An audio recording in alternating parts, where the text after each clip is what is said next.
الحمدللہ وقفا والسلام علی سید المرسلین اما بعد السلام علیکم ورحمۃ اللہ وبرکاتہ۔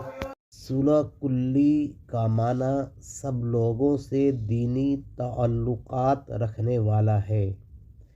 صلح کلی اس سنی کو کہتے ہیں جو خود تو سنی ہوتا ہے مگر باطل فرقوں کو بھی وہ مسلمان سمجھتا ہے۔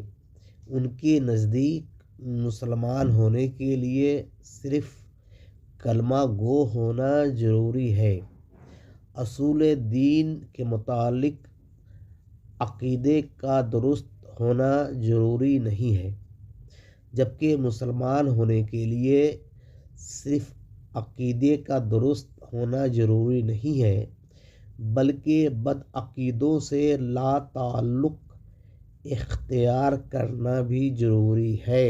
وآخر دعوانا الحمدللہ رب العالمین۔